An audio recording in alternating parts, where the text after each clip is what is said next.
This is alertwildfire.org.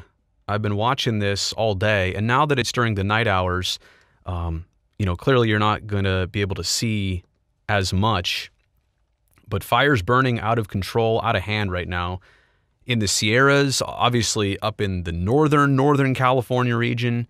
Let me show you this right here because this is actually a pretty cool technology. In the last 12 hours, you can go back on this and see a time lapse. Now, there's not much to see.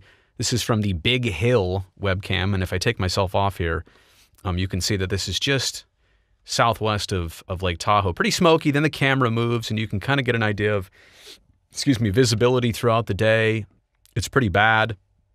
It improves a little bit in the afternoon, and then eventually this camera is going to lock in, and you can also see the time right here, about 2 o'clock.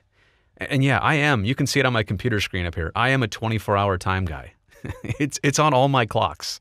That's how I operate. But now it's starting to get 3 p.m., 4 p.m. Visibility got better. Now it's getting bad again. Look at those mountains. You can barely make them out in the distance. Getting better again. So the wind changing direction. It's 6 o'clock. Shadows moving in. Eventually we're going to get sunset. And eventually you're going to see, I believe this camera moves again here to reveal. Now there's a fire burning over there. Clearly you can see that smoke. It zooms in on that. And that's what we're looking at right now. And that's going to bring us to the live picture eventually as it catches up here. 9:30, almost 10 o'clock here in California. And these cameras, like I said, are cooler in daytime just because you can utilize them. Now, they're not live streams. They're just images. But they're important. And PG&E provides a lot of them. But it's important to see these fires, how they develop, where they're at.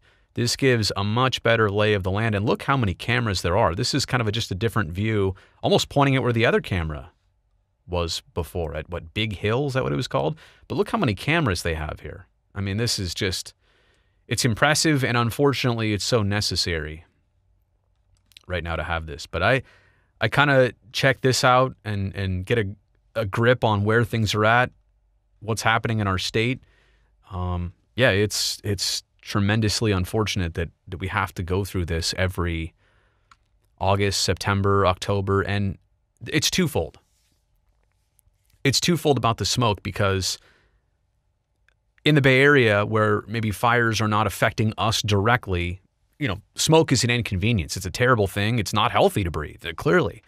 And then when it lasts and persists for days and then weeks and then like a full month, what was it, November of 2018, literally the entire month, we were smoked out in the Bay Area. Not healthy, not fun. You're trapped indoors. It was also an unfortunate precursor to a pandemic. But all that established, I mean, when your home is lost or your business is lost or something significant to your community is lost actually in a fire, it's hard to complain about smoke for an extended period of time. Does that make sense? It's the bigger picture. And so I'm actually pretty sensitive, and I'm pretty cautious about complaining too much about smoke.